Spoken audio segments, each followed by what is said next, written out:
pledge allegiance to the flag of the United States of America and to the republic for which it stands, one nation, under God, indivisible, with liberty and justice for all.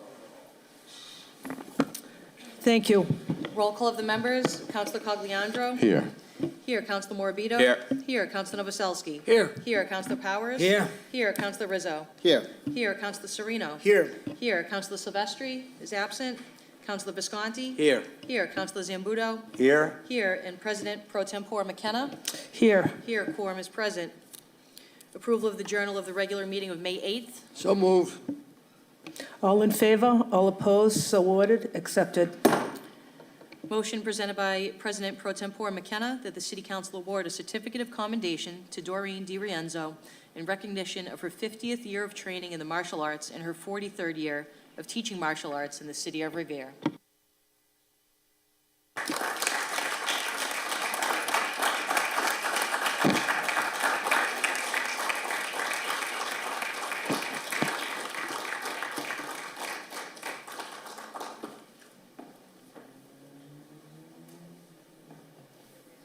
Oh, I love it.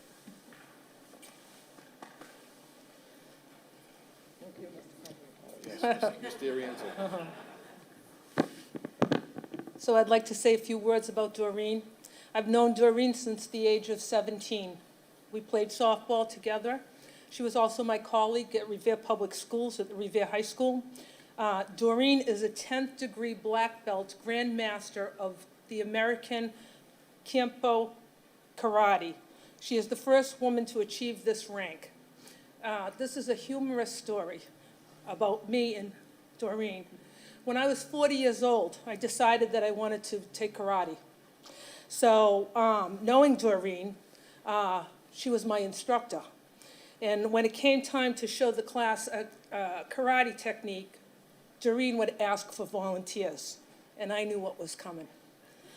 Didn't matter if I stood in the back, I hid, I didn't volunteer. It was always me that she would pick for demonstrating a karate technique.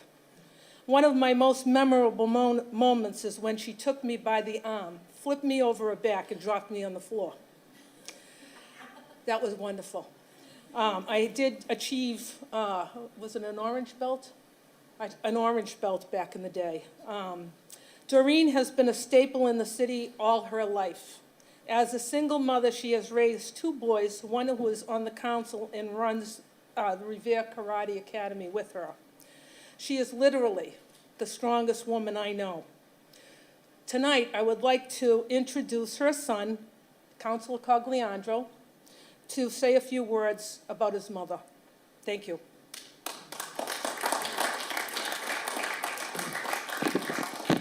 Thank you, Madam President. I have also known Doreen for 40 years, since I was zero.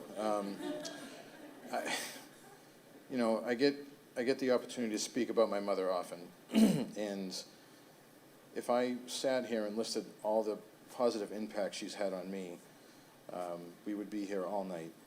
So, Mom, you were the first Grand Master in American Kenpo Karate in the world, and no one will ever take that from you. You were the first one. People can't hear you.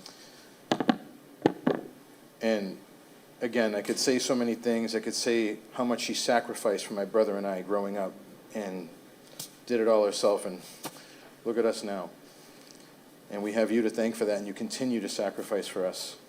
I wouldn't be able to do this if it wasn't for you, and I wouldn't know how to do this if it wasn't for you. And lastly, I don't say this nearly enough to you, but I just want you to know how proud I am of you. So, I'm going to read this.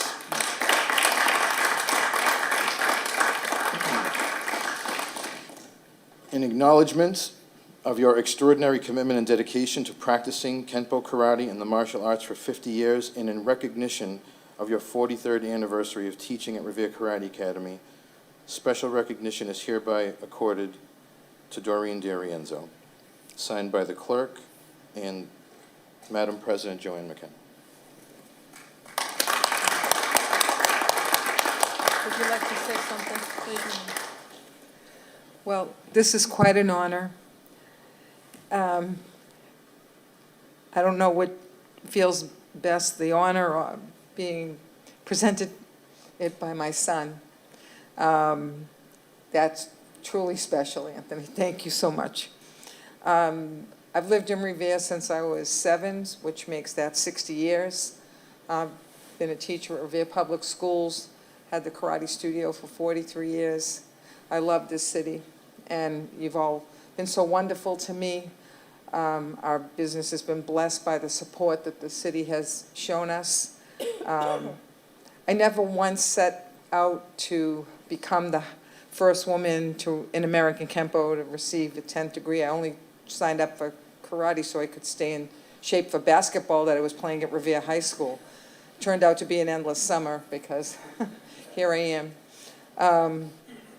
Anyway, I just want to say again, thank you. I think for me, the greatest thing is, a lot of people have said that I've set the bar high, for women, that they can achieve it. I always say to my son, there's no gender in the dictionary when it comes to teacher, student. Treat everybody as a person. Treat everyone as a human being equally.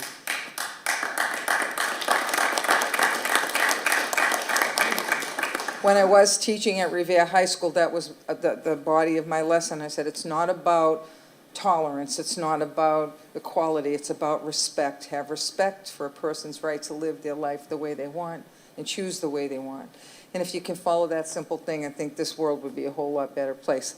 We do embody that at our karate studio. We have children of every walk of life, and they're all treated as children. That's it, period. So we will continue to do that, and under the strong leadership of my son Anthony, who's carrying the torch now, I am just grateful and thankful to you all for this wonderful honor and recognition. Thank you.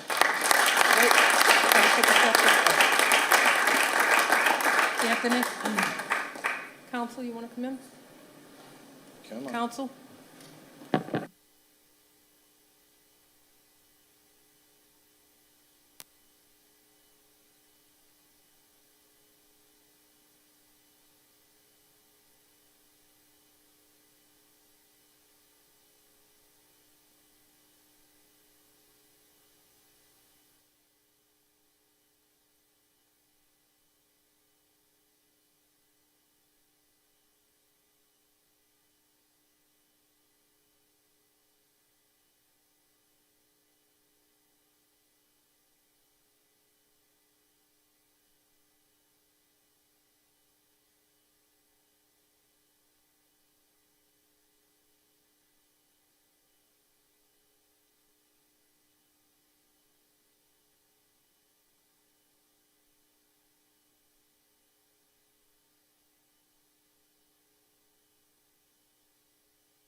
Calendar item number 4, motion presented by President Pro Tempore McKenna and Councilor Cogliandro that the City Council award certificates of commendation to the Revere High School robotics team for placing second in the world out of 60 countries that took part in that competition.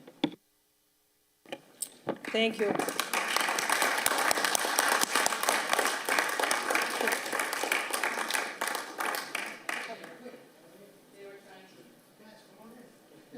Oh, they're been here in the the whole time? back? Oh, my God, I didn't think anybody showed up.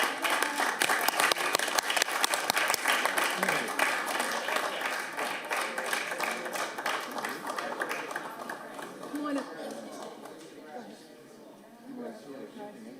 Come on up. Congratulations. Congratulations. Congratulations. Wow. No girls? What happened? Oh, they're not here. Yeah. No girls. Okay. Congratulations. The Revere High School robotics team, the Neutrons, am I right? Yes. Placed second at the 2023 First World Championship Robotics Competition recently in Houston, Texas. Quiet. No, that's the teacher.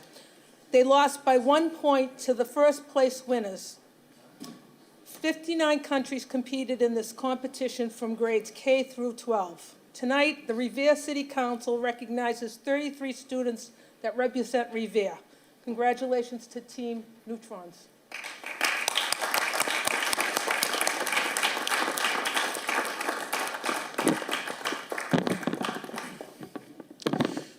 Really quick, I'm going to be reading these off, and I'm going to do my best to pronounce everyone's name correctly.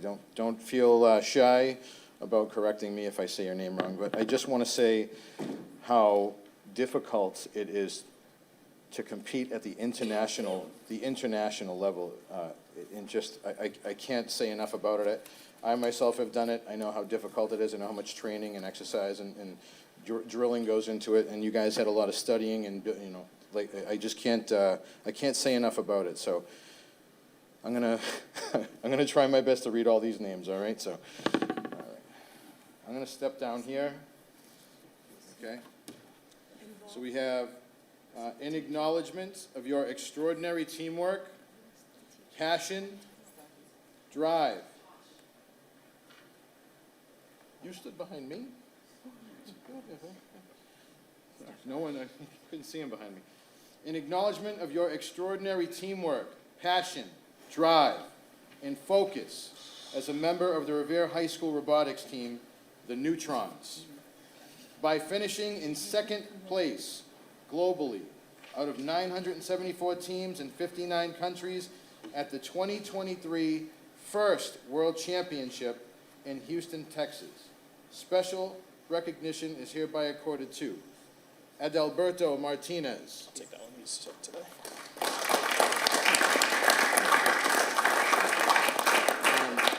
Ethan Men.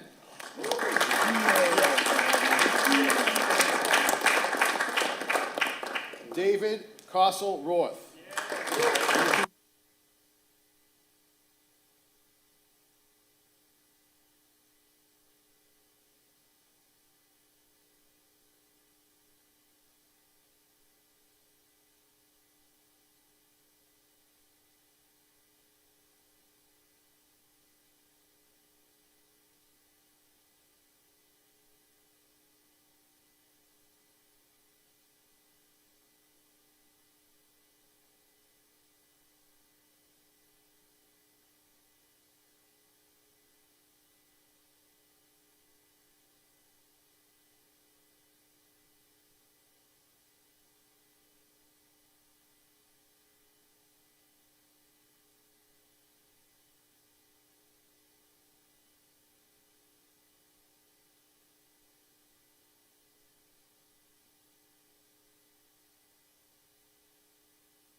Samantha Salazar.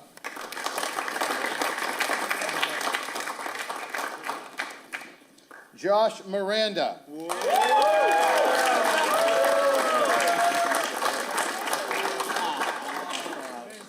Ariel Uribe.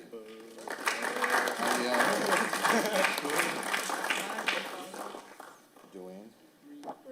Riyadh Dwayne. Riyadh Dwayne.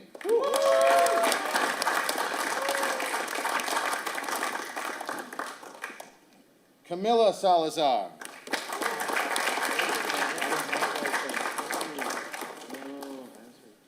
Miguel Uria.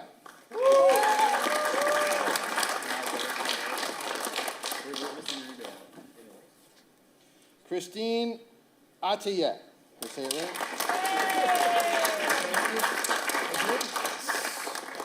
I'm doing well. I'm doing well. Thank you. Okay. This is a big one. Brandon Hawley.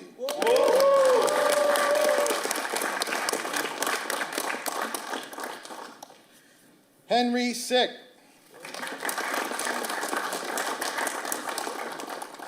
Bashir Sahror. And last but not least, Kyle Reeve.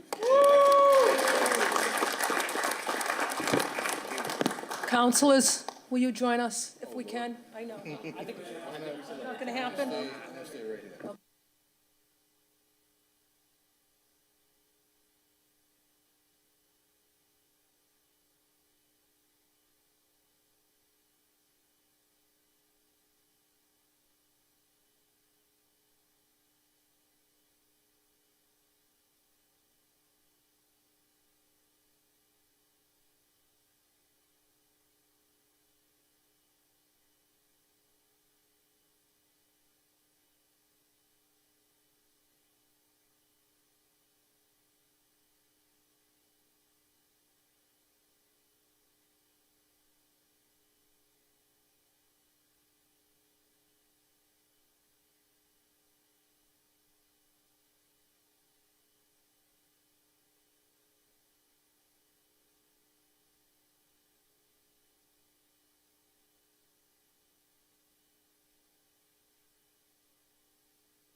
Calendar item number 5, the acting Water and Sewer Department Superintendent will appear before the City Council to discuss the status and operational integrity of our community's fire hydrant system.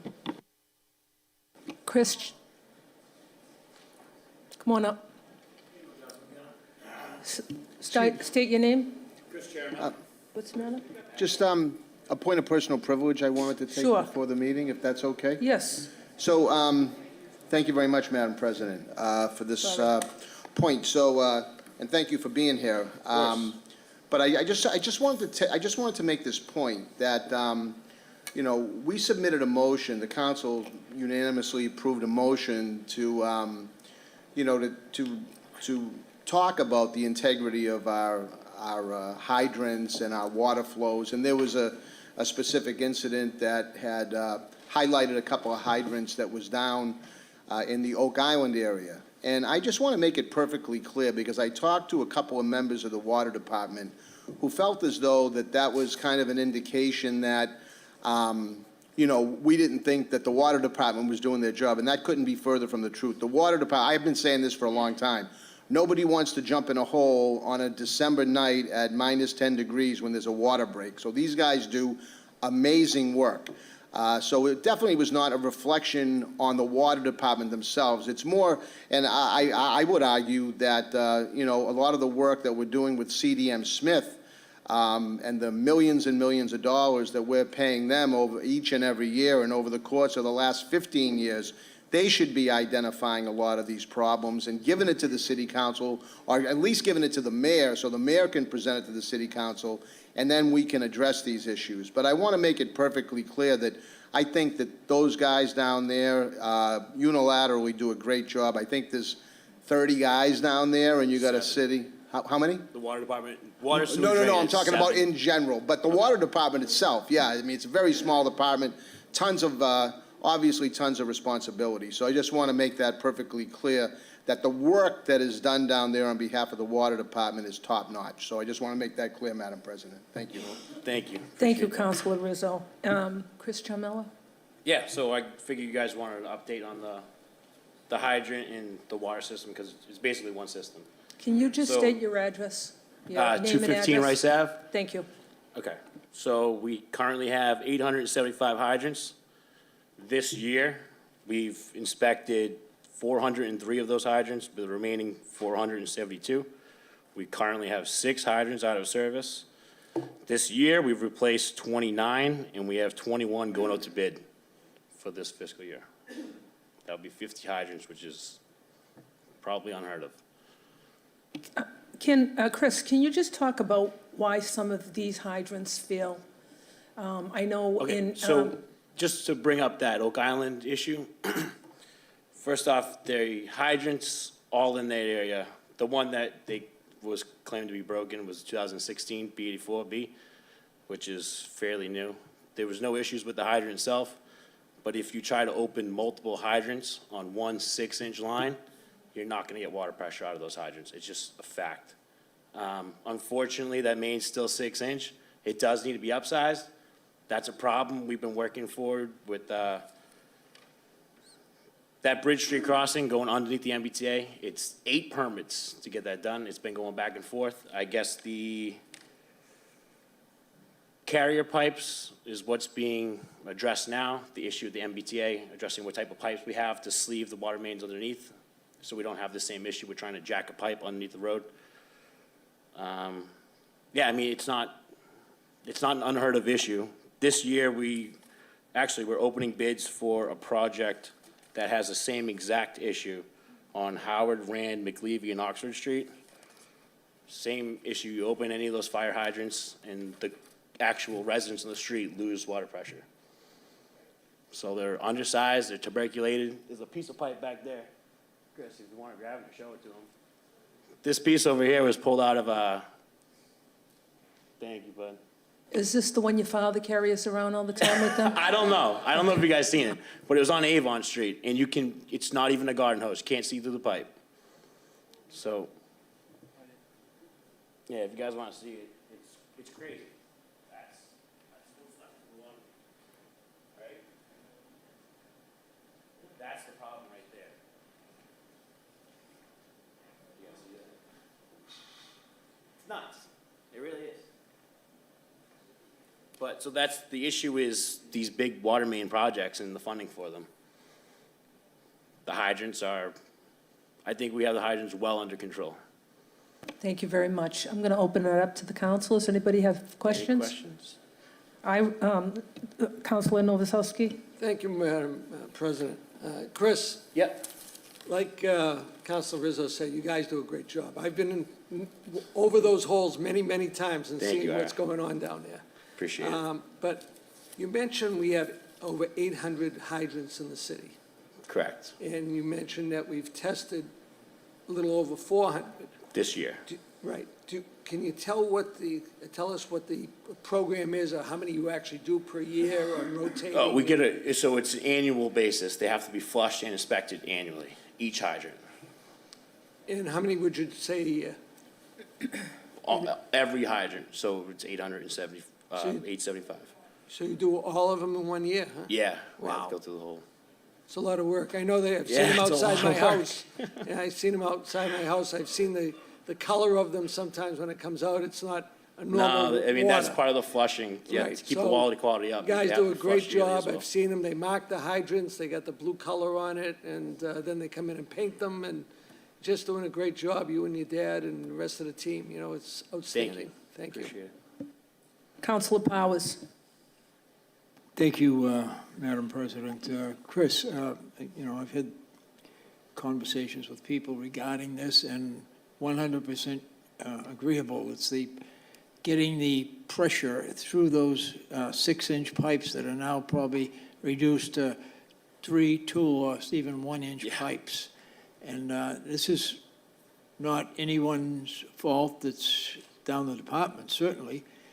These are problems that existed back from 40, 50, 60 years ago, when it was more I mean, no one sees what's under the ground, that's why people don't. Yeah, I mean, everybody was looking back then to save money and keep taxes Yeah, down, and these lines were being neglected, there's no question about it.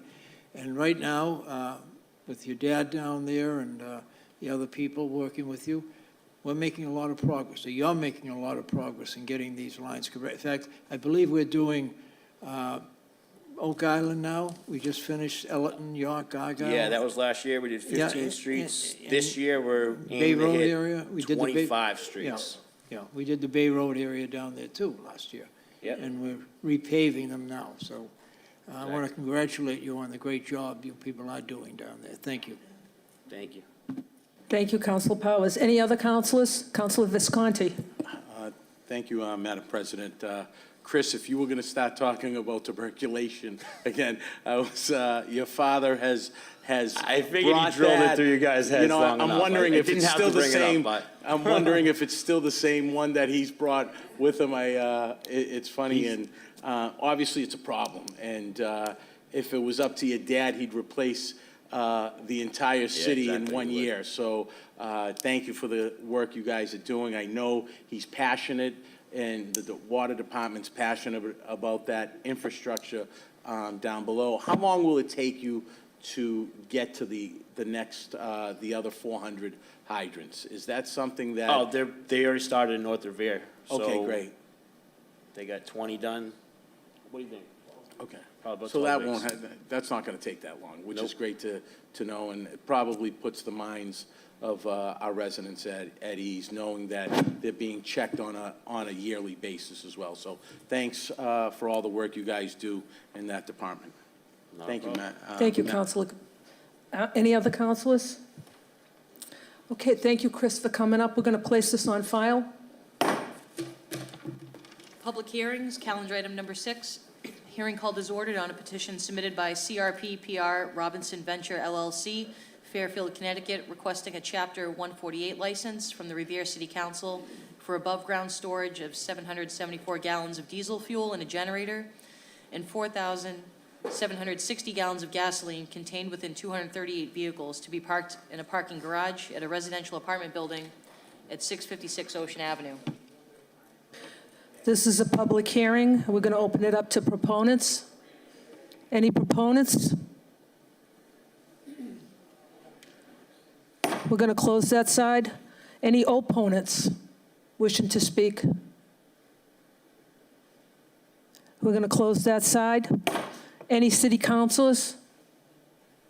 Councilor Novoselsky? Thank you, Madam President. Madam President, this is down in my neighborhood on Ocean Avenue, as indicated, and this is the new building, the Robinson, that's being built right now. So I would support this. I know nobody came up to talk about it. I don't know why. I don't know if they weren't notified but you know, it is important that they get this so they can have their parking and get the people off the street down there.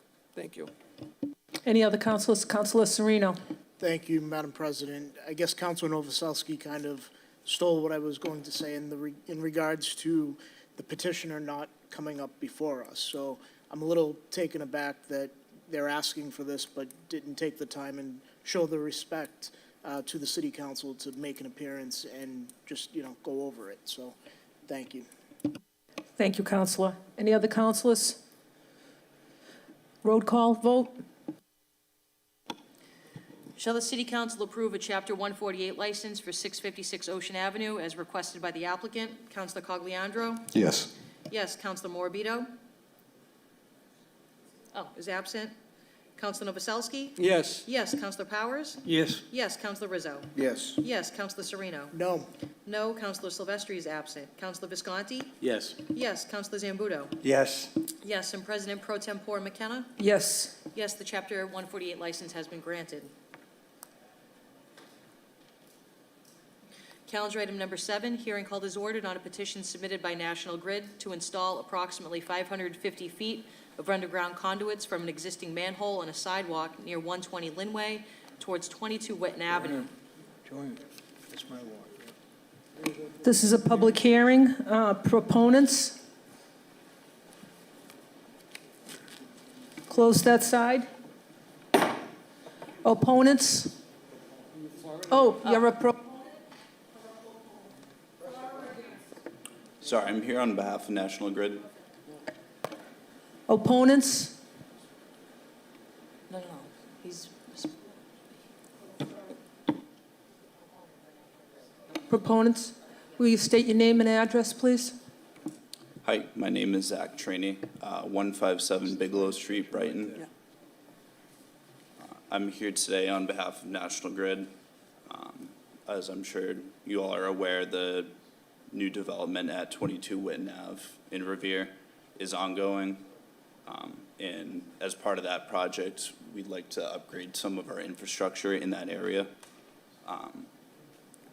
So what I'm proposing today is to install roughly 500 feet of underground conduit lines that will go underneath the exit ramp right on North Shore Road, leading up to the building of 22 Witten Ave.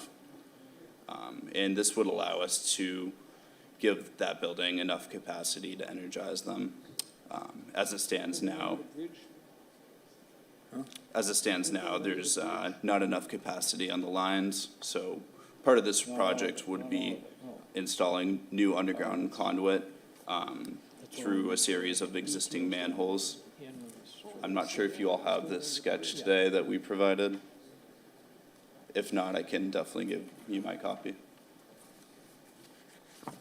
But as it stands right now, there's existing underground cables through those manholes. Those are actually transmission lines. What we'd like to install is more towards larger developments, so a little bit in between, but it's following that same infrastructure that's in place now. And we'd be passing through, if you see on that diagram, we'd be passing through two different sections of the off-ramp. And there is actually a rotary being planned there that we are in talks with the DOT about. And we're working to position our underground lines in a way that makes both parties happy. If there's any questions, I can definitely answer them now. Thank you. Councilors?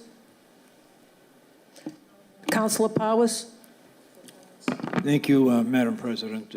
I was down there about a month ago with, I believe they were your engineers, and the thing I want to make perfectly clear, okay, and supporting this, and I am going to support it. However, I want to make sure that when this work is, when you're coming off of 1A to get to that Point of Pines area, that there is police details down there making sure it's not an inconvenience to the people down there. They're directing the traffic. And I think there's a couple of locations down there where it's above ground, where the 1A, it's underground, okay? And I just want to be assured that there will be details down there making sure that there's no holdup in the traffic going into those neighborhoods. Do we Absolutely. clear on everything? All of our street work, as soon as it's near a street, we always call for police details. I'll be around myself, okay? Thank you. Yeah. And also, one other thing, we're going to be breaking ground on a fire station down there in about 8 or 9 days. And I want to That is make on our sure radar. that your equipment or anything down there will not interfere with. Nope, understood. I'm personally aware of that project. Thank you very much. We'll be avoiding that. Thanks. Councilor Sereno? Thank you, Madam President. Madam President, the comment that I'm about to make, it is not directed toward the gentleman at the microphone. He's here doing a job, and he was sent by National Grid. But I just want to reiterate something that I had said at our previous meeting a couple of weeks ago, that councilors, and this might not have to do with this specific request, but councilors have had requests into National Grid for, in my case, years with some stuff, and National Grid never can take the time to come before the city council to address those issues. But as soon as the utility company has business before the city, they promptly send somebody, a representative of the utility company, to come before the council. So I just feel the need to make that comment, that this goes hand in hand with what my comments were last week, that National Grid always comes when they have, when they need something, they are before us, but when we're asking, it takes months and months and years to get responses. So thank you, Madam President. I understand, and I can definitely, if you have anything today, I can take them back to my office. I know sometimes it's hard for us to come here unless we have, like in this case, this is a customer-driven work, so this kind of prompts us to show up. But I can absolutely take things back and follow up with you. I can give you my phone number too. I very much appreciate that. I've been in touch with Tammy, I believe her name is, right? And at some point, she will be coming up, I believe, to answer some of the inquiries that I've had. Okay. But they're just, there are streetlights, a couple of streetlights, and increasing the wattage of other streetlights. So adding a streetlight somewhere and increasing the wattage. And I'll talk to Tammy again about it, but. Sure. Thank you. Thank you. Councilor Powers? Thank you, Madam President. One more point I want to make. Are you familiar with Tammy, the Revere's representative from NG? What's her last name? I don't have her last name, but I've talked to her several times on the phone about a particular situation. And at Bell Circle, there's a pole that actually is tipping. It has a 2x3 piece of lumber supporting it to the other pole, holding it up. It also has 3 transformers on the top of that pole. And as you know, they put more weight on it. Definitely. It's directly above 1A and also the B&M tracks. Now, if that pole were to go down there, we'd have some serious problems. And what she has told me is they've already paid a flag person from the commuter line to be down there and monitor this. This has been a couple of months now, and there's no need for this to drag on this long. I hope you'll take that message back to them. I definitely can. Thank you very much. Maybe I could follow up with the address with you after. I'd appreciate that if you could. 70 VFW Parkway, 70 VFW Parkway. right at the corner of Beach Street. Yeah. But if that thing ever goes down, there's going to be some serious injuries, and maybe worse. Thank you, Counselor. Thank you. Permission to speak from the chair? Yes? So I would like to know if you're going to, I know this is a constant question, but are you going to take down any trees while you're doing this? Because I had an issue with National Grid before, that they were going to take down a lot of trees on Winthrop Ave. They decided not to. But are you going to be doing sidewalk work, and you're not going to be doing sidewalk work? There's no trees to be removed or anything. Anytime we feel like there's a lot of tree removals, we always like to approach the city, of course, because that's obviously something that should be brought up to the councils. Right, we have an ordinance, if any utility companies take down trees, they have to replace it with 2. So Understood. I was just wondering. Thank you. Okay, road call? Oh. Any more proponents? We're going to close that side. Any opponents? We're going to close that side. Road call? Shall the City Council grant the relief requested by National Grid? Councilor Cogliandro. Yes. Yes, Councilor Morbido. Yes. Yes, Councilor Novoselsky. Yes. Yes, Councilor Powers. Yes. Yes, Councilor Rizzo is absent. Councilor Sereno. No. No, Councilor Silvestri is absent. Councilor Visconti. Yes. Yes, Councilor Zambudo is recused, sorry. And President Pro Tempore McKenna? Yes. Yes. The National Grid petition has been approved.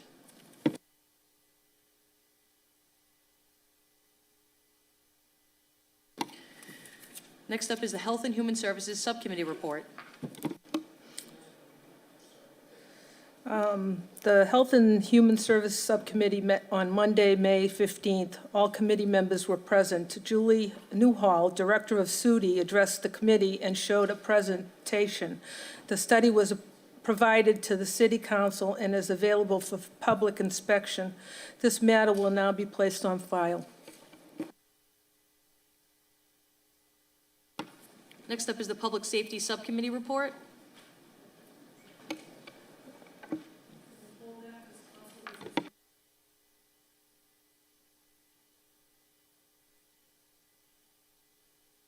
So Councilor Rizzo's not here right now, so we're going to hold that until he comes back. Next up is the Appointment Subcommittee report.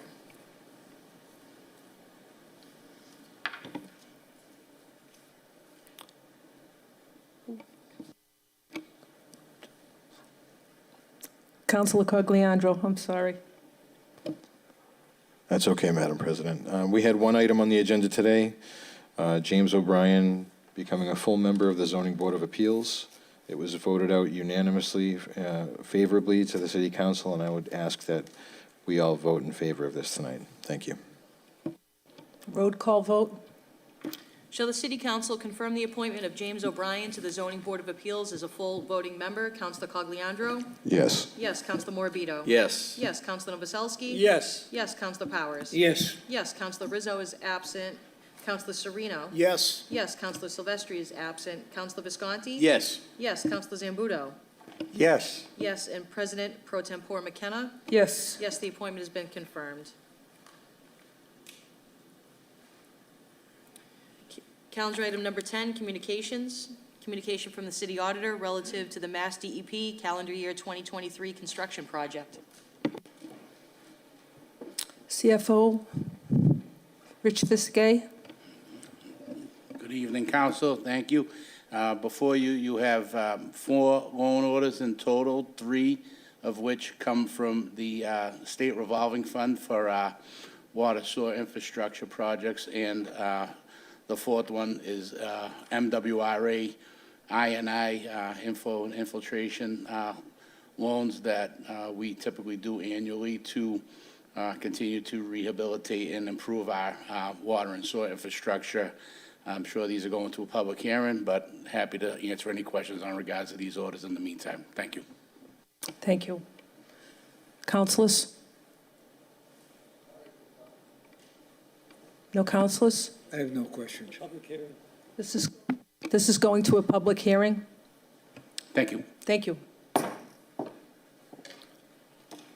Calendar item number 11, communication from Michael and Maria Swan, 33 McClure Street, requesting that the City Council accept a land donation for the property described as 0 McClure Street, map block parcel 16-256B-1, 174 square feet.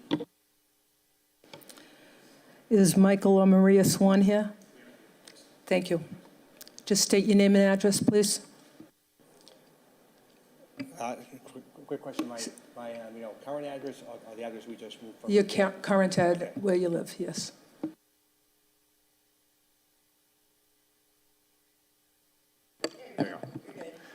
Michael Swan, 900 Linfield Street, Unit 18, Linfield, Massachusetts.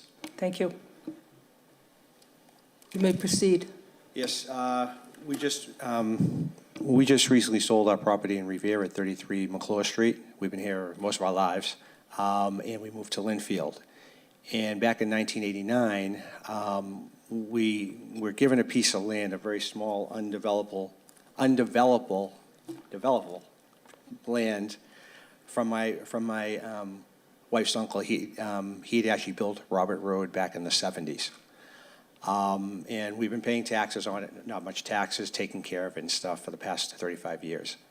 So we've now left the city, moved to Linfield, and we'd like to give the land back to the city. Thank you very much. Any councilors? Councilor Morbido? I don't see an issue with it if the ward council doesn't have an issue with it.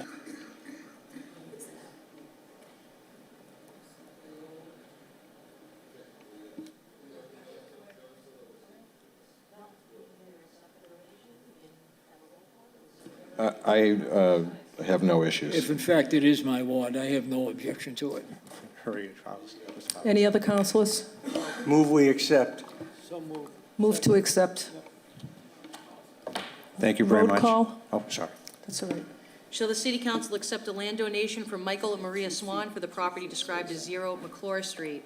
Councilor Cogliandro? Yes. Yes. Councilor Morbido? Yes. Yes. Councilor Novoselsky? Yes. Yes. Councilor Powers? Yes. Yes. Councilor Rizzo is absent.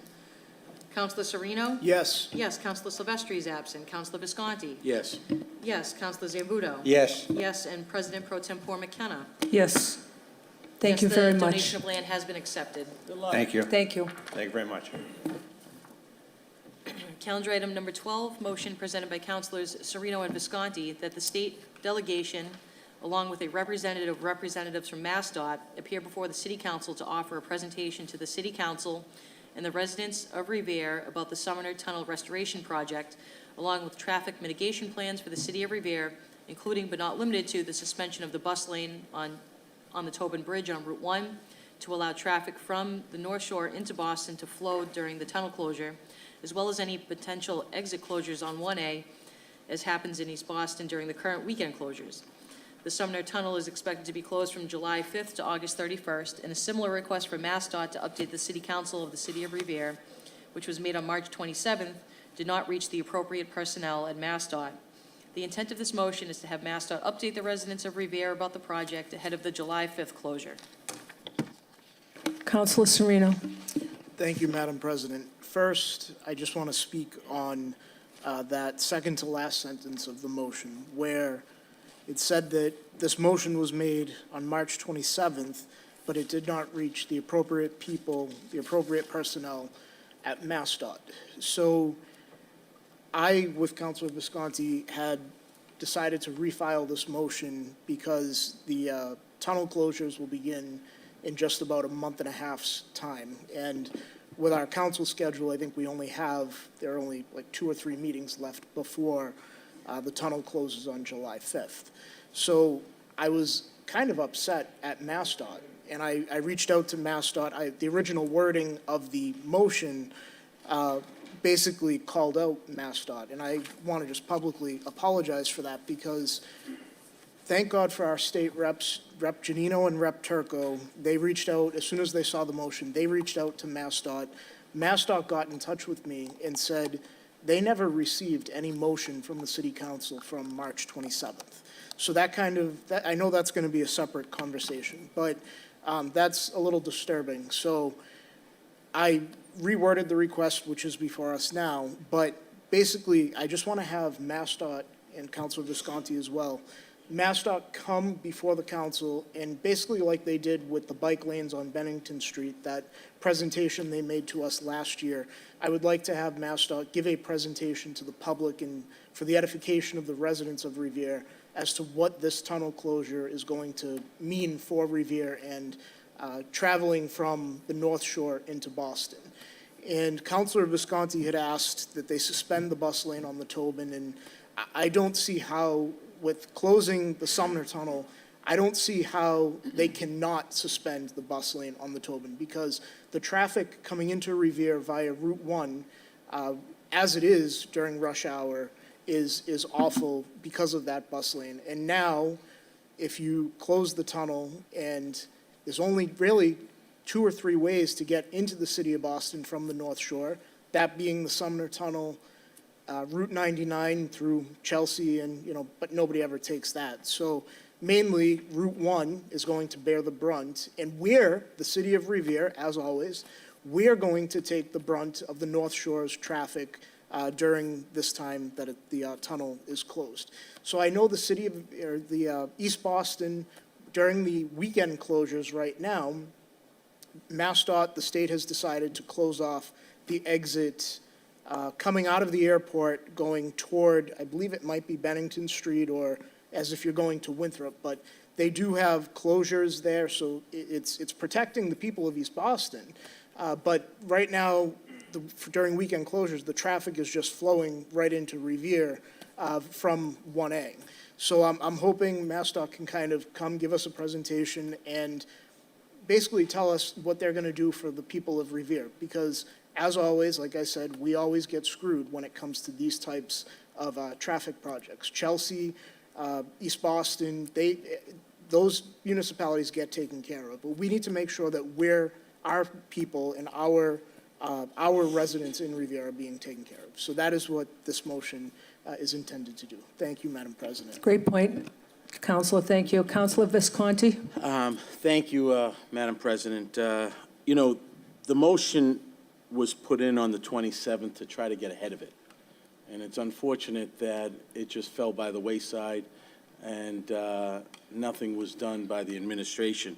You know, because like my colleague said, we're a few weeks away and here we are, nothing's being done.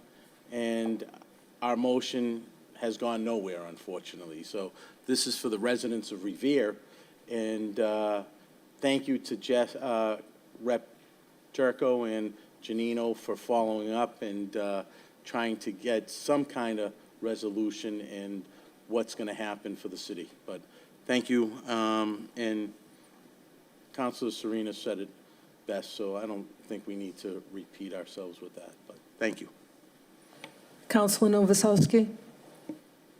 Thank you, Madam President. Congratulations, gentlemen. You know, you're doing something that you want to bring them here. Honestly, I don't think they'll ever show up, but let me say this. I'm on their email list, and I get a notice when they're having these webinars for us to chime into, which I have in the past. So I believe May 24th and May 25th, there is a Zoom-type webinar that they're opening up to the public, that people can call in and go in and ask questions and find out what's going on. Second of all, at the St. Mary's Little League, when we had the opening, there was a young lady there at a table that had information about the tunnel closings. And I mentioned to her about the bus lane. She said, and I told her what we did, you know, in the last motion, that we asked, you know, that they look at stopping the bus lane during these 2 months. And she said, that's very interesting because we don't know anything about that. So I did. My point exactly. I did reach out to her, you know, by email and gave her the information. So whatever they're going to do with it and whatever anybody wants to call in next Wednesday or Thursday to get information and to give input. They take a lot of input, and they do take elected officials first, so you don't have to wait in line for people to speak. So do what you got to do, and that's just an FYI for you. Thank you. Thank you, Counselor. Any other counselors? Could you state your name and address, please? Sure. Gianni Hill, Mayor's Aide, 281 Broadway. Madam President, through you to the members, I just want to provide a couple updates on our end from the Mayor's office. So we have been working, we've been having weekly meetings, communications meetings with MassDOT to work on the Sumner Tunnel closure. There are a few mitigation measures. There's a series of mitigation measures that are still pending approval from the state and from MassDOT for the Sumner Tunnel closure. I'm not going to go into all the details because I do not know all of them off the top of my head, and I know that some of them haven't been finalized yet.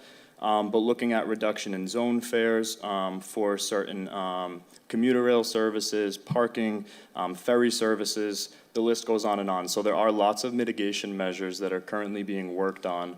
I'm not going to speak to them again because I am not representing MassDOT today. But we tried to get a representative here this evening. We could not get someone here tonight, so we are really working hard to get someone here for the next meeting. So it has not fallen by the wayside. We have been working on it, and as soon as we have more information, we will get you that. I will also send you all the link for the Zoom webinar that was mentioned, that was on my list to send out tomorrow morning. Thank you. Excuse me, Madam President. Counselor Visconti? Thank you. Thank you, Gianni, for being up here. But when you say it hasn't fell by the wayside, the motion was put on the 27th, okay? You're up here today because it had to be, another motion had to be put in again to get some attention.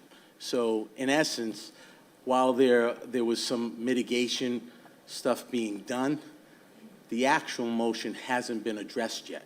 So it has, in fact, been pushed by the wayside, I would have to believe, because we've gotten no response from from MassDOT, and nothing has been communicated to the city council on the motion. So yes, I understand the mitigation of other things, but the specific of closing the bus lane hasn't been addressed yet. Correct me if I'm wrong. Madam President, if I may, through you to Councilor Visconti. So as I said before, and I should restate, this is a sort of behemoth undertaking for the entire region, not just the city of Revere. A lot of these measures, and again, I can't speak for MassDOT, so hopefully when we have a representative in front of all of you, they can speak to some of these matters. But what I can tell you is a lot of these sort of mitigation measures are not yet fully drawn out and are not sort of in concrete. And I know that sounds, it's coming up pretty quickly, the closure, but some of these things are still being worked on. Some of them are pending legislation at the State House that require state laws to change for some of these things. So we did not have anything to communicate to you all since then. We've been working on it, and as soon as we have more information, you will all be the first ones to receive that. We don't have it in our office, so we don't have that information to share with the City Council at this time. And like I said, as soon as we have a MassDOT representative ready to come and present what those finalized changes will look like, we will certainly do that.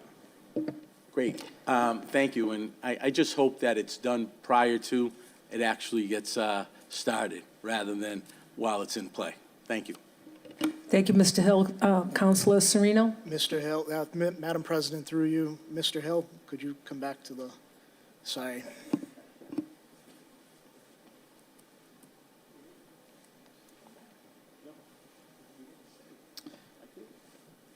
Thank you, thank you. Madam President, through you to Mr. Hill.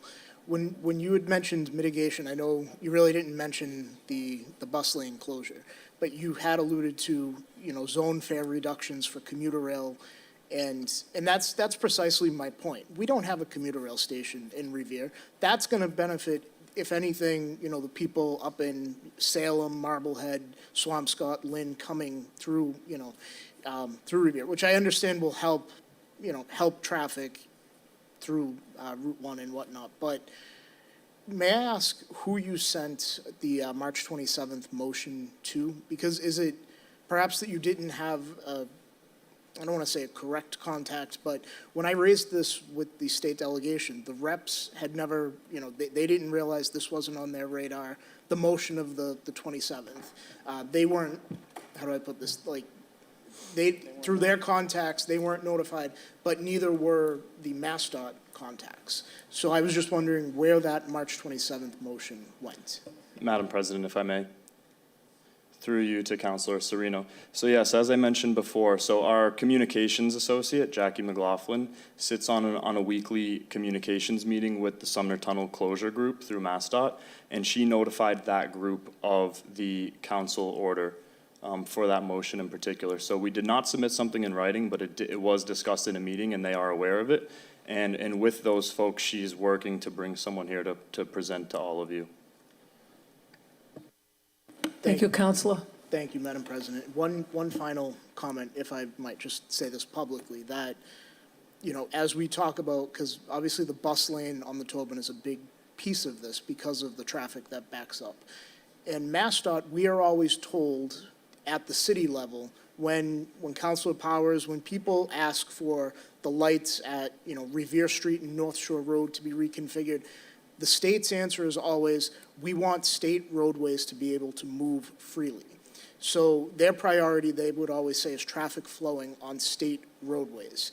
So if they, in fact, I want to hold their feet to the fire that if indeed their mission is to keep state roads flowing, that they suspend this bus lane to allow the traffic to flow down Route 1 south going into the city. Madam President, if I may respond. Yes. Through you to Councilor Sereno. So thank you for your input. The reason I didn't mention the bus lane closure in particular is because I don't know anything about that in particular. I haven't been sitting in on those meetings, so I'm only reporting what I've heard through my colleague. So I'm more than happy to sort of convey that message and get it to the next. They have, like I said, weekly working group meetings and kind of see where that's at, and I'm happy to follow up with you. I don't know anything about that off the top of my head, and I don't want to speak out of turn as I do not work for MassDOT. Thank you. Well, Madam President, I'm sorry, I can say with certainty that our state reps are advocating for it, so I would hope the acting mayor would. I don't know about the state senator, but I know for a fact the reps are advocating for the bus lane to be suspended. Thank you, Counselor. Hold on, Mr. Hill. Counselor Powers? Thank you, Madam President. This, Gianni, this does not affect you. It refers to Councilor Sereno's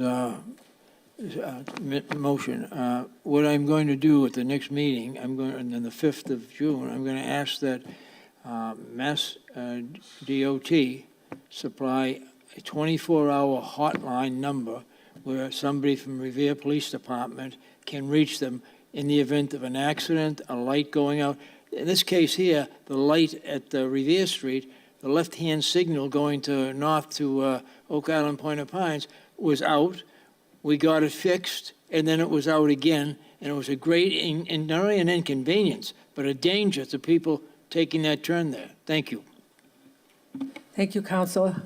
Counselor Morabito? Just a point of information. So the Massachusetts Department of Transportation, I'm going to read something, is hosting 2 virtual public information meetings to update the public on the first of 2 full closures of the Sumner Tunnel. The first closure will take place July 5th, 2023 to August 31st, 2023.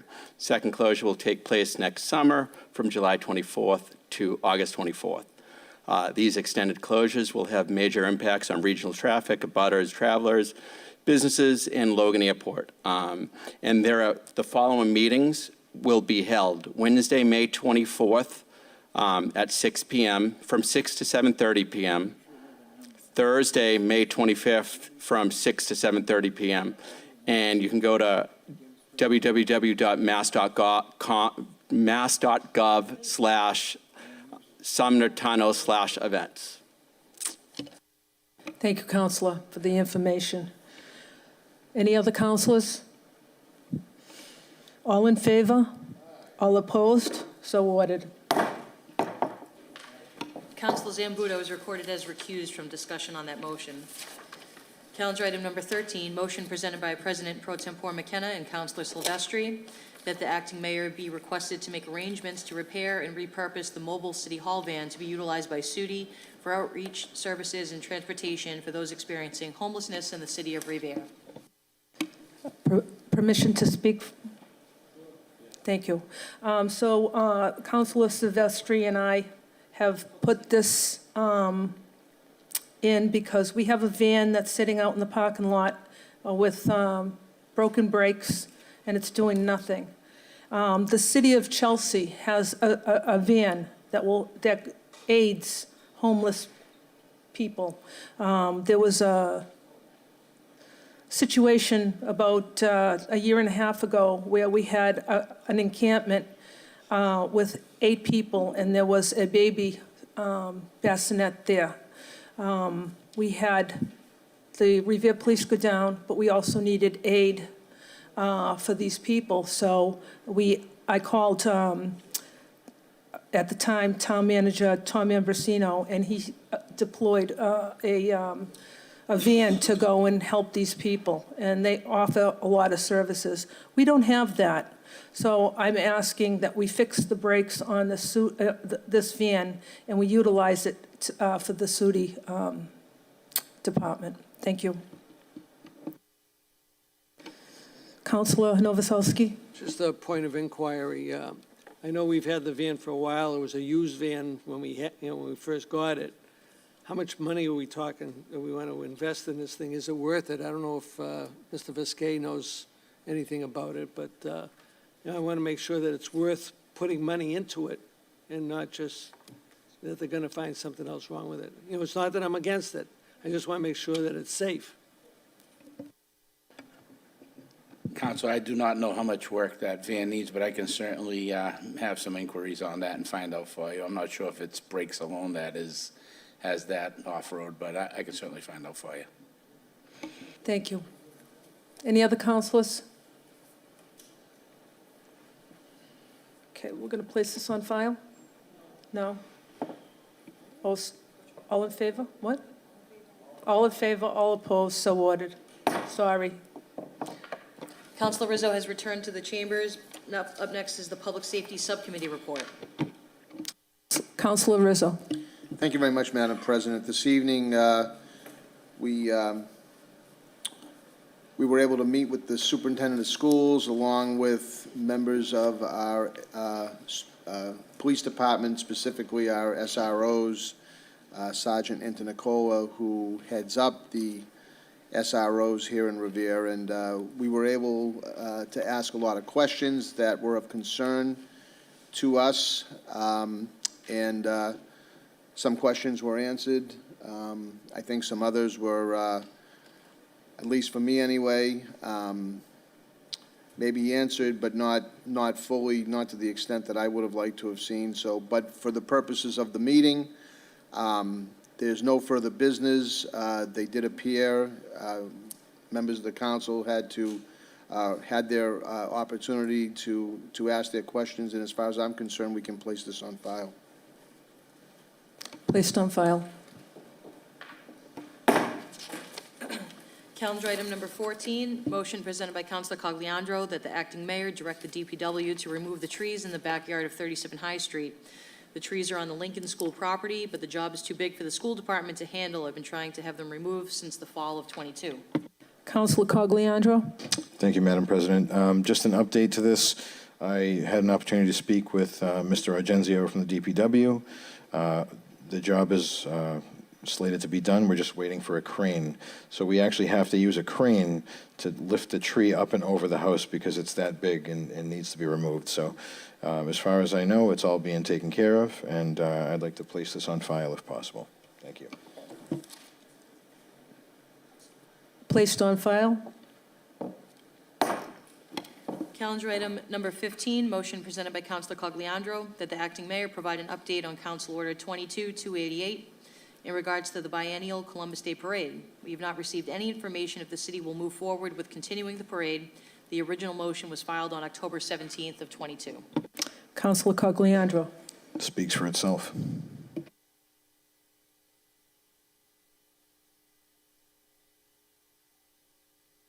All in favor, all opposed, so ordered.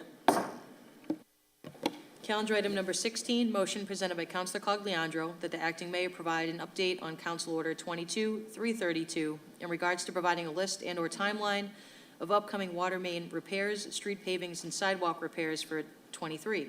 This motion was filed on December 5th of '22. Counselor Cogliandro. Thank you, Madam President. I was able to finally get a screenshot of the 3 streets for Ward 3. I reached out to Acting Mayor Keefe, and I was put in touch with Mr. Kessman. If anybody is looking for that, I'm sure that Mr. Kessman can get you guys the information on the streets in your wards. Thank you. Thank you, Counselor. Anybody else? All in favor, all opposed, so ordered. Calendar item number 17, motion presented by Councilor Cogliandro that the acting mayor provide an update on Council Order 23004 in regards to lines of communication between the mayor's office and the city council.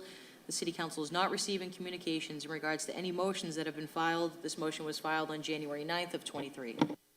Counselor Cogliandro. Thank you, Madam President. So this has, been something I would hope that would have been taken care of. I mean, we rely on communication between us and the mayor's office. And, when we file a motion, I think that all we want to know is that, guys, we got it, we're working on it, and we got some information today that, about the Tobin, that there's been weekly meetings happening. We didn't know about that. It would have been nice to know that those have been going on. So just things like that. And when I took office, we were getting emails about all of the motions. So I, hear through the grapevine things like, we don't have time, or I don't know what the reasoning is, but we're the interlink between the residents of the community and the administration, so some more communication would be great. Thank you. Counselor Rizzo. Thank you very much, Madam President. Great motion. It's a shame, though, that Councilor Cogliandro has to put this motion in.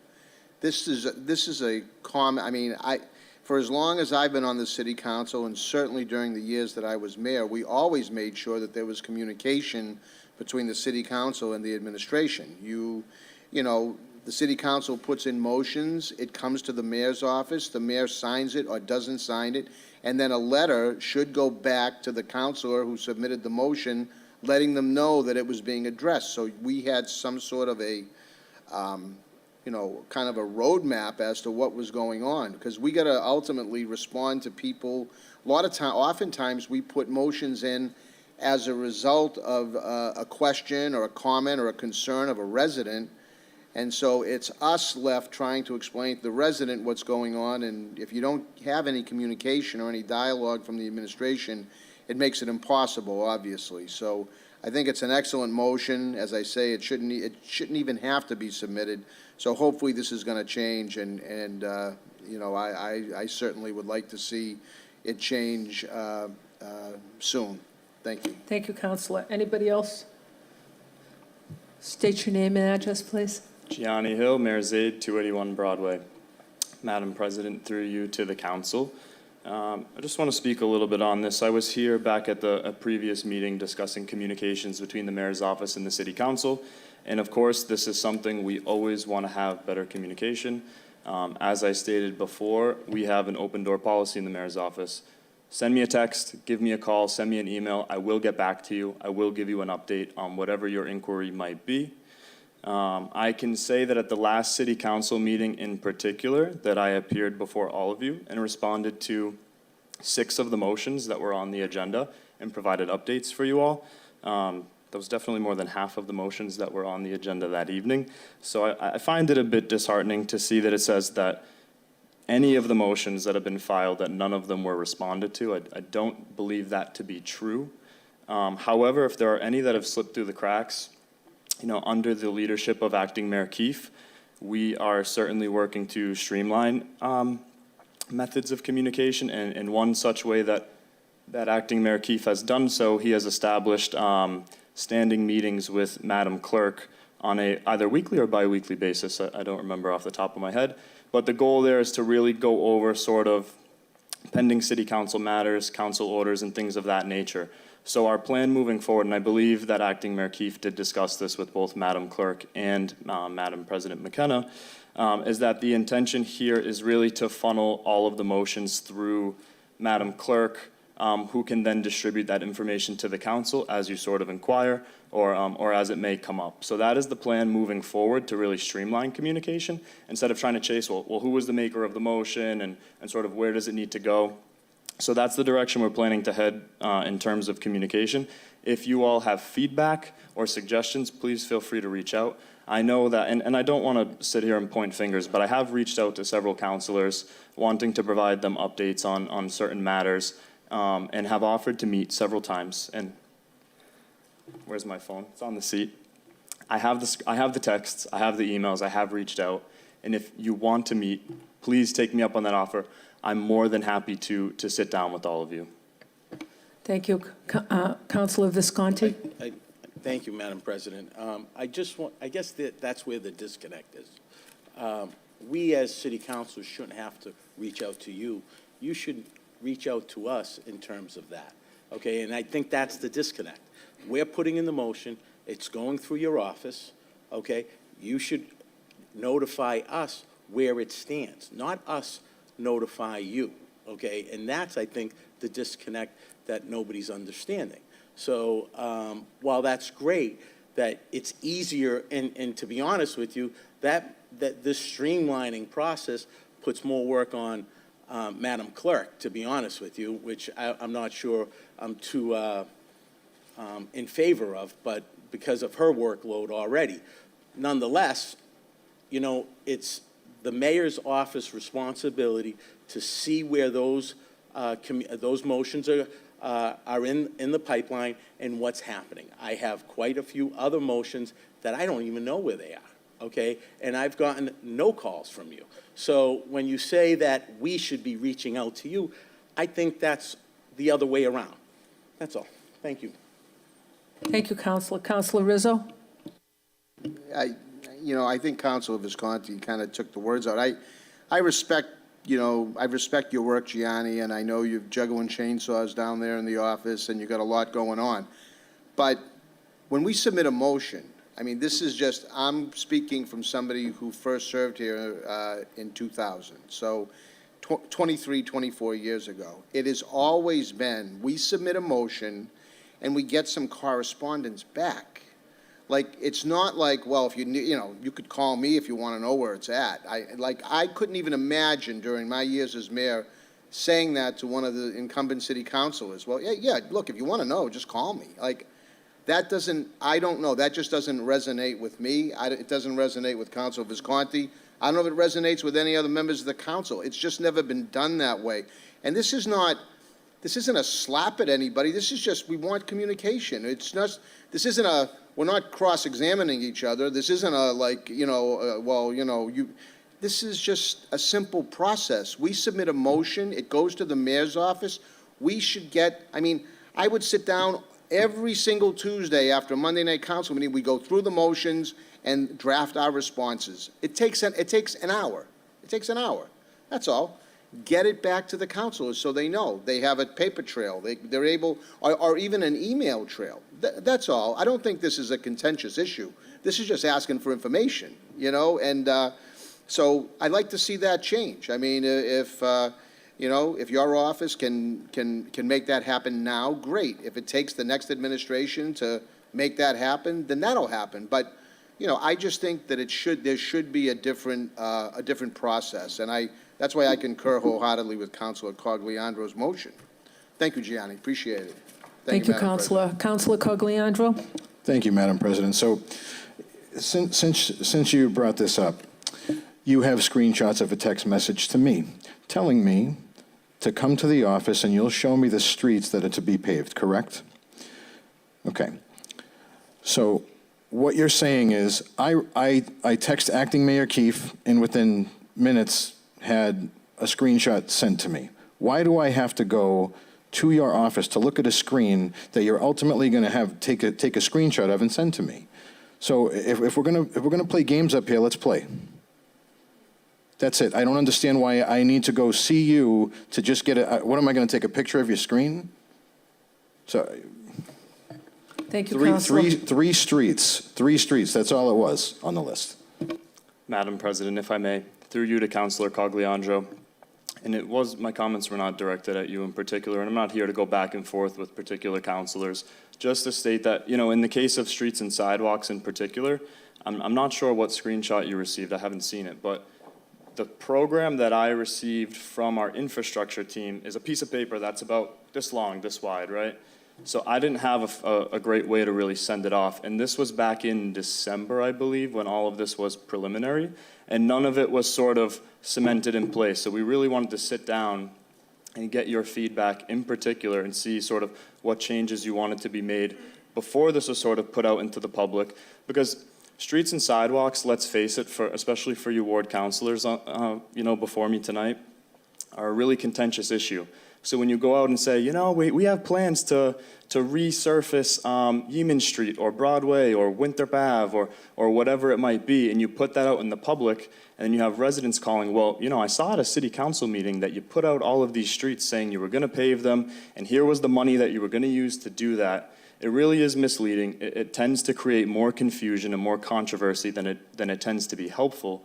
And so to avoid that, we wanted to sit down in person, get everyone's feedback before things sort of went public. And so that was the only intentions behind that. It really wasn't we're not keeping any information. We want your input, but we also don't want to put information out there that's not yet finalized. Those were just drafts of plans that we had and that we wanted to sort of think about doing for this upcoming year, but things change, right? And we had plans for certain speed tables around the city, and all of a sudden there are infrastructure updates that are required on other streets, and we might not be able to get to this particular project this year or until the following year. So that's some of where that comes from. And again, not my intention to sort of go back and forth on the matter. Certainly not my intention to keep information. And I was not intending to insinuate that councilors have to come to me to get information and only come to me. We certainly plan to, especially under Acting Mayor Keefe, really work on getting you the information first and foremost. What I was trying to say is if you're not getting information, or if you want an update, or you haven't heard something, or you haven't heard back yet, because some of these inquiries take a little bit longer than simply responding on the Tuesday right after the meeting. Some of them take a little more thought and a little more planning and a little more follow-up. I could certainly send you the email that MinuteTrack generates saying that the mayor has approved a motion, but that really doesn't do anything until we actually take action. And so I want to give you information that's accurate, and I want to give you information when we've actually taken action on something, and those things don't necessarily happen overnight. So I want to be honest, and I want to be genuine about that. And I was only saying to reach out if you haven't gotten an answer yet, and if you want to know what the status is. I know Councilor Serino has reached out to me countless times, and any times he has, I've been very responsive, got him the information he needed, and we were well on our way. Thank you. Councilor Cogliandro? Thank you for the leeway, Madam President. You just gave a bunch of information that we didn't even know about, and that's the whole point of this. Is we had no idea that there was a program that was started. We had no idea about all these things that the mayor's office is doing that'll help the motions, especially when it comes to paving and sidewalk information. So that's what we're talking about. This is the disconnect that's happening. This is what we're talking about. That's all. We just want better communication so we can do our jobs better and alleviate phone calls and emails to you guys from residents. That's what we're here for. We're the front line. You know what I mean? That's all. Thank you. Thank you, Councilor. Any other councilors? Okay, all in favor? All opposed? So ordered. Calendar item number 18, motion presented by Councilor Serino that the acting mayor provide an update on the status of the Amazon facility on Squire Road. Councilor Serino? Thank you, Madam President. So there have been a lot of rumors about the Amazon facility in Linden Square, and I had actually tried to get ahead of this in February, I believe it was. I had reached out to Tom Skorowski and Bob O'Brien regarding the plans for Amazon, and they did tell me, or actually I should read now in email. So they sent me some information tonight, which I'd like to read into the record, and this is consistent with what they told me in February. However, I will start at the onset that I'm still, with all due respect to Tom and Bob, they're good gentlemen. I disagree with the information that they're providing. Not that it's, I'm not saying that the information that they're providing, which I'll read in a second, isn't true, but I don't feel that it's good enough. So with that, Acting Mayor Keefe wanted me to send along an update regarding Amazon's facility on Squire Road. Economic Development Director Bob O'Brien and I, meaning Tom Skorowski, have been in regular communication with Amazon's team on the Squire Road project. At present, Amazon is not in a position to announce precisely when the Squire Road facility will be put into service, but we do expect that it will be well before 2026. In any case, we have been assured by Amazon that the Squire Road facility is part of Amazon's future plans. That prospect is actually enhanced by the closure of other older distribution facilities in the area. Although the Everett one has not yet been closed, its non-grocery operation has already been transferred to Revere, and future decisions are likely to reflect the fact that Squire Road is a new and state-of-the-art facility which is also owned rather than leased by Amazon. That point is worth emphasizing, as not all of Amazon's facilities are owned, and it demonstrates an additional level of commitment Amazon has shown at this site. In discussing this project with the City Council and members of the public, I have sometimes heard assumptions made about the site due to closures and delays in other lines of Amazon businesses, for example, Amazon Fresh and Amazon Books. It is important to note that those lines of businesses are separate and quite distinct from the logistics facilities. So closures or delays in those areas do not necessarily relate to their logistics operations. In sum, Amazon is committed to their American Legion Highway operation, which will continue to be active, as well as to the activation of the Squire Road facility at some point in the foreseeable future. In the meantime, Amazon will be fully attending to its maintenance and security of that facility. They have committed to being an active and collaborative member of the Revere business community and will work with city staff to update us on the project's progress. To that end, we will let you know as soon as we hear something more definitive in terms of the latter schedule.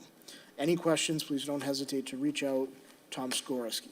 So we have this giant warehouse facility in the middle of Linden Square at the Circle, and they're saying they're committed to opening it well before 2026, but we're in 2023 now.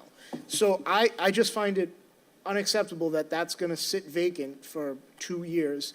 And let's be real, as everything else, yeah, they're committed right now to opening it. Things change within, a time frame of that magnitude of within even a year or two. I just don't find that acceptable, and I'm a little perturbed by that, to be honest, that it's, yes, we're committed to opening it, but no, we can't tell you when. That's not an acceptable answer to me as the ward councilor. And this is somebody who, when that movie theater closed, I bought into this. Amazon is going to bring jobs. It's going to bring, we're going to do the traffic mitigation. It's going to be great. Well, what jobs has it created in the 3 years that I've been here as the ward councilor? It's an eyesore to my neighborhood, to be honest. And, there are a litany of issues with it, but the bottom line is that it's unacceptable that Amazon is not saying when they intend on opening this. So I'm sure other councilors will want to weigh in, but, with all due respect to Tom and Bob, I appreciate the response, but it just doesn't go far enough, and we need to be a little bit more firm with them. Thank you, Councilor. Councilor Zambudo? Thank you, Madam President. I found the response disturbing. I mean, I bought into the hype that this facility was going to bring jobs, going to register all the vehicles, the excise tax. This was going to be a panacea for the city. This was going to be wonderful. Now we're talking about maybe opening before 2026. Are you kidding me? It's insulting. It's disgusting. There's many adjectives I can use, but we were snookered. We were sold a bill of goods that was phony, and I'm disgusted about it. Thank you. Thank you, Councilor. Any other councilors? Councilor Cogliandro? Thank you, Madam President. I agree. This was one of the revenue sources listed to help build a new high school. We need this. We need this up and running, honestly. So I hope it's way before 2026. Thank you. Thank you, Councilor. Councilor Sereno? Madam President, thank you for the leeway. And might I just add, in one of my conversations with the now former mayor, because I anticipated that Amazon wasn't going to be opening anytime soon, I had alluded to, I said, have you looked at that site, put Wonderland back on the tax rolls, work something out, get something on at Wonderland? That piece of land by what was the old movie theater would make a great location for a central middle school, not a high school, but that land could be used for a school. So that's just my thinking out of the box, and I won't be here when those decisions get made, but that's just something that I wanted to throw out there that I did throw out to the previous mayor. Thank you, Councilor. Any other councilors? Okay. All in favor, all opposed? So ordered. Calendar item 19 has been withdrawn at the advisement of the city solicitor.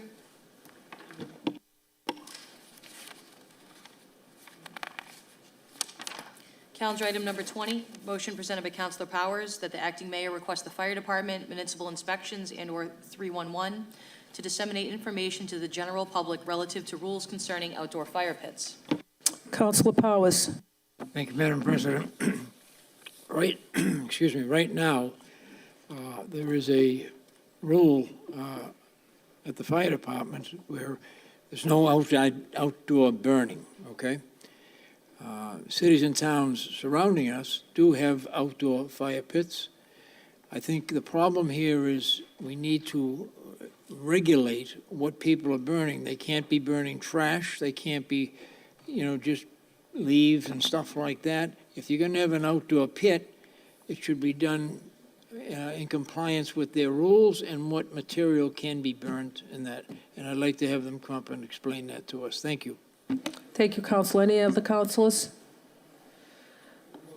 All in favor? All opposed? So ordered. Calendar item number 21, motion presented by Councilor Visconti that the acting mayor request the Director of Community Development and an MBTA representative to appear before the City Council to discuss the removal of the 411 bus stop at the Jack Satter House. Counselor Visconti. Thank you, Madam President. This issue has come about in the past, and I know some other councilors may have put a motion in the past, but this came to me that this is actually taking place, and it's raised some serious concerns with the seniors at the Jack Satter House. Once again, this is another reason why our seniors are feeling left behind. They're being forgotten.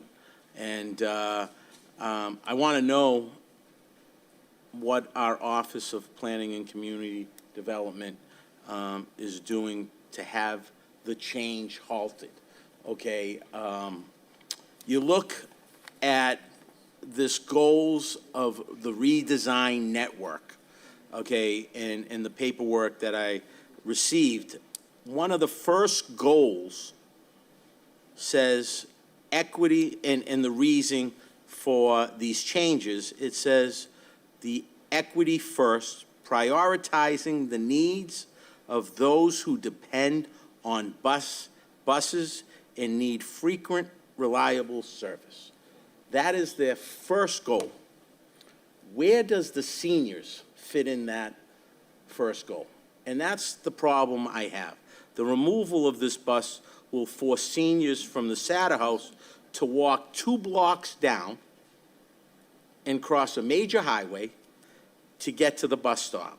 I can't believe that the MBTA is, and anybody who is part of the city is in favor of this. This is completely not taking into account the Jack Satter House and the seniors at that residence. So I don't know where it stands at this point, but I can't see how everybody can't get on this train and try to make this change stop, try to stop this change and halt the change of the bus stop. It is the residents of the Jack Satter House are up in arms. So there is no reason for this change. I don't care what it does, okay? At this point in the game, the MBTA is not taking into account the seniors at the Jack Satter House. They need this bus stop left where it is. And I hope that the city can get behind this to make that change, not to make this change happen and stop this. So it's something that I think we as a city should really find a way to not have that happen. So thank you. Thank you, Counselor. Counselor Rizzo? Thank you very much. I wholeheartedly, obviously, agree with the motion. I know I appeared at least one MBTA meeting when they were discussing changes that were going to take place district-wide within the MBTA, and you know, we made it very clear we wanted to keep this bus stop there specifically for people at the Jack Satter House, but other people that live in that residence too that you know, use that and depended upon it. And but unfortunately, that doesn't seem to have happened. I do know I've been in constant communication with State Representative Jeff Turco, who is on this, and he's doing his very best. I know there's another situation down there. They're trying to get up signage down there for resident parking only, and for whatever reason, the city gave rights back over to the Department of Conservation and Recreation, and now they saw fit to remove signage. So again, the poor people, there's a waiting list. I'm not sure how long in the Jack Satter House. where they have no parking. They just want to be able to park their vehicles. They can't use the bus, and now they can't park their cars. It really, it's a terrible situation, and it's sad because the city has to depend upon others, the MBTA and the DCR, to make things happen. And it's very, very sad that we're in this situation, but we have to keep fighting, and I think we have to keep working with our state delegation, because we can have people come up here and appear and, from within the city, but this has to take place outside the council chambers. This is the MBTA and the DCR. They need to step up and work with the city of Revere. I don't think it's a big ask for them. Thank you very much, Madam President. Thank you, Counselor. Counselor Powers? Thank you, Madam President. I agree wholeheartedly. As a matter of fact, I've had conversations with the MBTA, the office that's dealing with these bus schedules and removals, and they have assured me that nothing has happened to date with regard to that. They're overlooking it. And I'd like to add one important thing. That bus shelter that we're talking about down there, it was former Mayor George Colella and myself that raised the monies to have that bus shelter put there. So I am just as concerned as anyone else in the city of Revere as to keeping that bus shelter there, keeping the bus coming there, and not forcing elderly people to get down and cross 1A North Shore Road. So that's my position on it. I want to make it very clear. Thank you. Thank you, Counselor. Counselor Sereno? Thank you, Madam President. Madam President, this sounded familiar when Councilor Visconti started talking about it, and it rang a bell because I drafted a letter on our behalf back in December to the MBTA about this issue. And I have it here in front of me. We sent it December 9th, and we sent it to the MBTA directly from us. And again, lack of communication. We never got a response. We never even got an acknowledgement that we weighed in on the bus network redesign program. But I have here an entire half a page, I won't read it, but about that specific bus stop and how we opposed it as a city council. And again, no response. And this is, part of what I have found frustrating as a city councilor is the old adage, you can't fight City Hall. And from being up here for almost 4 years, even City Hall can't fight City Hall. And you just bang your head up against a wall. We've talked about this issue. We've tried to remediate it with the MBTA, but it just falls on deaf ears, or it fell on deaf ears. Thank you, Madam President. Thank you, Counselor. Counselor Novoselsky? Thank you, Madam Chair. I was so surprised last week when I had heard that this was popping up again. And I remember back in December, if not even before that, where I have breakfast in the morning, a lot of Satter House people come down and local people come down, and they were telling me, and so I put a petition together for them. They all signed it. They had over 100 signatures, and Cheryl Fiandaca did a TV story on it, and until last week, I had heard that they were going to leave it alone. So I was kind of surprised when I heard it again. So I'm glad that Councilor Visconti brought this up again, that we can reaffirm our position that this should stay there. Having to make people walk 1,500 feet down to a major roadway and not even walk. A lot of them are in wheelchairs and walkers, and trying to get them to cross the street is terrible. How many accidents, pedestrian accidents, have we had down there? Councilor Powers talks about it all the time. Ridiculous. As far as Oak Island Street, I've been up here for 22 years, and always Oak Island Street, even though it was maintained by the city, belongs to the DCR. And DCR were the ones that wanted it back to control what they wanted to do, not what we wanted to do. The main thing for them is street sweeping on certain days, and they allow overnight parking, they allow daytime parking. There's no other restrictions on Oak Island Street. And now everybody and everybody's mother and father and sister and brother is parking on Oak Island Street. And that takes away from our folks at the Satter House. And the reason they're parking there is because we have the restrictions on Agawam and all those side streets down there. So, I'm glad we're bringing this up again to reinforce it, and I hope that we, again, reinforce communication with our state delegation and see if we can protect this even more. Thank you. Thank you, Counselor. Any other counselors? All in favor? All opposed? So ordered. Late motion presented by Councilor Novoselsky that the acting mayor request the DCR to replace portions of the sidewalk on the west side of Ocean Avenue from Beach Street to Chester Street at the hotel. There have been several complaints made by disabled residents who have difficulty walking, and they use assistive walking devices due to the serious cracks in the sidewalk. Counselor Novoselsky. Thank you, Madam President. Madam President, I don't normally put in motions, but because it's an outside agency, I wanted to come through the council, through the mayor, to the DCR, and also to our state delegation. I walked it today 3 times to check and see how bad it was. In certain sections, it is bad.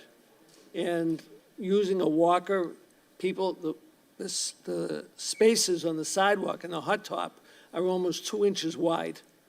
And the walkers are getting caught and the people are falling down. Part of the area was repaved years ago for another person that was disabled, and but they didn't do the whole area. So what I'm asking for is the DCR to replace everything that has to be replaced to protect our disabled residents. Thank you. Thank you, Counselor. Any other counselors? All in favor? All opposed? So ordered. Before we adjourn tonight, I have 3 points of personal privileges. Counselor Sereno. Thank you, Madam President. I just wanted to take a moment to showcase to the residents of Revere this hat here. It's if Revere TV can zoom in. So this is it's a hat for the Revere Youth Boxing Program. So I just wanted to give a shout out to Officer Joe Singer and the folks at the Revere Youth Boxing Initiative, which is being run out of the McKinley School out of on Yeaman Street. And if residents would like to support this program, which engages young Revere High students and even younger in boxing and just giving them an extracurricular activity, I would encourage you to go to the Revere Police Station. You can pick up a hat, you can pick up a sweatshirt, and all proceeds go to this youth boxing initiative. So just wanted to thank Joe Singer and kind of give a plug to the program. Thank you, Counselor. Counselor Rizzo. Thank you very much, Madam President. On a sad note, last week, the city lost a lifelong resident and former tremendous public servant of our community, Eddie Sasso. As a lot of you know, Eddie was an outstanding member of our Revere Police Department, ascended all the way up to Chief of Police, retired some time ago and has lived a great life here, staying in Revere. Him and his wife, Lee, another longtime employee of the city of Revere. So we're very saddened by his passing and want to extend our condolences with our sympathies to his family. And at this time, I'd like to ask for a moment of silence.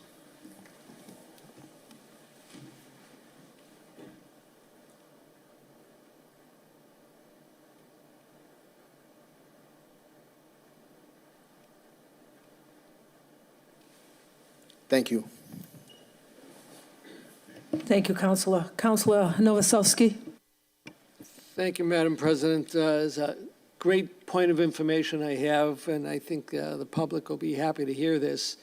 For many, many, many years, everybody's been complaining to me, because it's in my neighborhood, the condition of what we call Old North Shore Road, from the Revere Beach Parkway down to Butler Circle. And we know that National Grid ripped it up several years ago and only paved part of it, and it's been terrible, and especially at the corner of Shirley Ave and North Shore Road. Well, I was notified 2 days ago that there are plans to repave that whole section of North Shore Road sometime in the month of June, right after Memorial Day. So I'm glad everybody can hear this now, and hopefully in a couple months, we'll have a nice, smooth roadway in North Shore Road. Thank you. Thank you, Counselor. And permission from the chair to do a point of personal privilege? Thank you. So Beachmont lost a longtime icon last week, Mafalda Cella. Everybody knew her as Murphy. To her friends. She lived in Beachmont for 65 years. Murphy passed away last week at 92 years old. In honor of this wonderful woman and friend that she was, I would like to have a moment of silence, please, to honor her. Thank you.